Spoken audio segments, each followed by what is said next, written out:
بسم اللہ الرحمن الرحیم۔ اللہ کے نام سے شروع کرتے ہیں جو ہماری شہرک سے بھی زیادہ قریب ہے۔ انٹرسٹنگ اسٹوریز آف اسلام کے محترم ناظرین، السلام علیکم۔ بنی اسرائیل میں ایک بدکار عورت تھی جو بہت بد کردار تھی۔ اللہ تعالیٰ نے اس کو حسن و جمال خوب دیا تھا۔ وہ بدکار بھی انتہا درجے کی تھی۔ پوری بستی کے ساتھ اس کے تعلقات تھے۔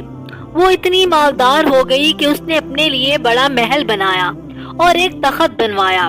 وہ بن سور کر تخت پر ملکہ کی طرح بیٹھتی اور اس کے ساتھ غلط تعلقات رکھنے والے پورے شہر کے امراء تھے۔ اس کی زندگی ایسے گزر رہی تھی۔ ایک مرتبہ کیا ہوا کہ وہ اپنے گھر کا دروازہ کھول کر تخت پر بیٹھی تھی۔ قریب کسی اور بستی کا نوجوان تھا جو بڑا نیک تھا، عبادت گزار تھا۔ وہ ادھر سے گزرا اور گزرتے ہوئے اچانک اس کی نظر اٹھی اور اس بد کردار عورت پر جا پڑی۔ اس بد کردار عورت کی ایسی تصویر اس کے دل پر چھپی کہ وہ آگے تو چلا گیا مگر اس کا دھیان ادھر ہی بھٹک گیا۔ پھر وہ مراقبے میں، ذکر میں، تسبیحات میں، تلاوت میں جب بھی بیٹھتا تو اس کا دل نہیں لگتا تھا۔ اس نے روزے بھی رکھے لیکن خیال نہ نکلا۔ اس نے اپنے آپ کو کافی تکلیف پہنچائی، کئی دن اپنے آپ کو بھوکا پیاسا رکھا مگر اس کے دل سے خیال نہ نکلا۔ حتیٰ کہ اس نے ایک دن سوچا کہ جب اس خیال سے میری جان نہیں چھوٹتی تو میں اس عورت کے پاس جاتا ہوں۔ چنانچہ اس کے پاس جو تھوڑا بہت سامان تھا وہ اس نے بیچا اور اتنے سارے پیسے تیار کیے جتنے سے وہ بد کردار عورت اسے اپنے پاس آنے کی اجازت دیتی تھی۔ وہ اس بد کردار عورت کے پاس آیا اور اس کو پیسے دے کر اس کے پاس چارپائی پر بیٹھ گیا۔ بات چیت کرنے لگا۔ اچانک بات چیت کے دوران اس کے دل میں خیال آیا کہ میں نے نیکوکاری کے اتنے سال گزارے ہیں، آج میرے اللہ مجھے اس بد کردار عورت کے ساتھ بیٹھے ہوئے دیکھ رہے ہوں گے۔ بس یہ خیال دل میں آیا تو اللہ کا ڈر دل پر غالب آ گیا۔ اس نوجوان نے کانپنا شروع کر دیا۔ عورت اس سے پوچھتی ہے کہ تم کانپ کیوں رہے ہو؟ تمہارا چہرہ کیوں پیلا ہو گیا ہے؟ اس نے کہا بس میری طبیعت ٹھیک نہیں ہے۔ اس نے کہا پھر تم جس مقصد کے لیے آئے ہو وہ مقصد پورا کرو اور جاؤ۔ اس نے کہا نہیں۔ وہ بڑی حیران ہو گئی کہ آج تک میں نے اپنی زندگی میں کوئی ایسا مرد نہیں دیکھا جو میرے قریب اس طرح چارپائی پر بیٹھے اور پھر برائی کیے بغیر یہاں سے واپس چلا جائے۔ یہ نوجوان کیسا ہے؟ مگر نوجوان نے کہا میں جاتا ہوں یہاں سے۔ اس نے کہا تم کون ہو؟ اس نے بتایا میں اس نام کا بندہ ہوں اور فلاں بستی کا رہنے والا ہوں۔ میرے دل میں یہ خیال آ رہا ہے کہ میں نے اتنی عمر مسلح پر بیٹھ کر گزار دی، آج میرا اللہ مجھے تیرے ساتھ بیٹھے ہوئے دیکھ رہا ہے۔ بس اس کے بعد اس نوجوان کی آنکھوں سے آنسو آ گئے اور وہ وہاں سے چل پڑا۔ اب وہ وہاں سے چلا تو اس عورت کو جو اس کو تھوڑی بہت صحبت ہو گئی، جس کی برکت اس کو مل گئی، چنانچہ اس کے دل میں خیال آیا کہ یہ کنوارا نوجوان اتنا اللہ سے ڈرتا ہے جبکہ اس نے کوئی گناہ بھی نہیں کیا، اور میں تو سارا دن اور ساری رات گناہوں کی مرتکب ہونے والی ہوں، میں تو خدا سے ڈرتی ہی نہیں۔ اس کے دل میں شرمندگی پیدا ہو گئی، ندامت ہونے لگی۔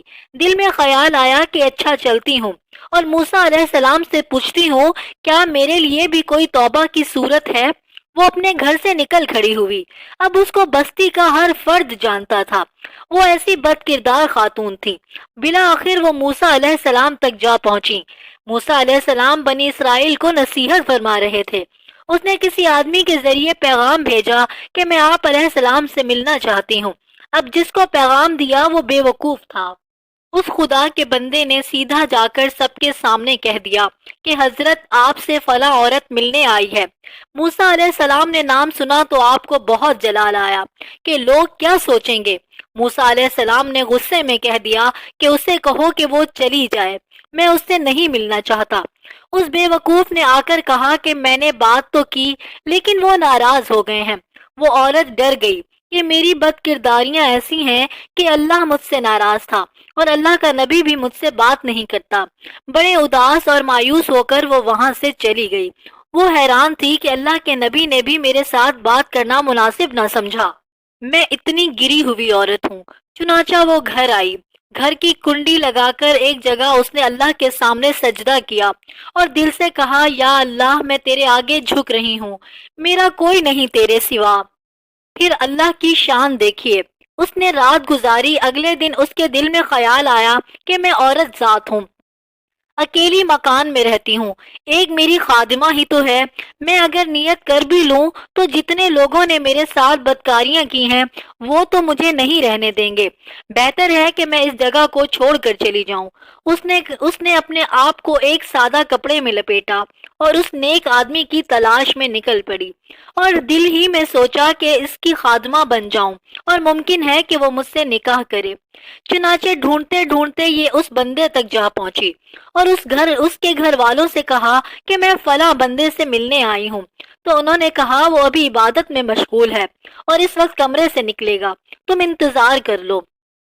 بہت انتظار کے بعد جب نوجوان نے دروازہ کھولا تو اس کی نظر اس عورت پر پڑی، تو اس کو وہ وقت یاد آیا کہ جب وہ مصلے کو چھوڑ کر اس کی چارپائی پر بیٹھا تھا۔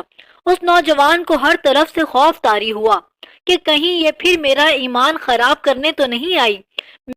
میں نے تو اتنی مشکل سے اپنے ذہن سے اس کا تصور دور کیا تھا۔ نوجوان پر اتنا خوف طاری ہو گیا کہ وہ وہیں پہ گرا اور اس کی جان نکل گئی۔ اب اس کی وفات پہ گھر والے بھی رنجیدہ ہو گئے اور اس عورت کو بڑا غم تھا۔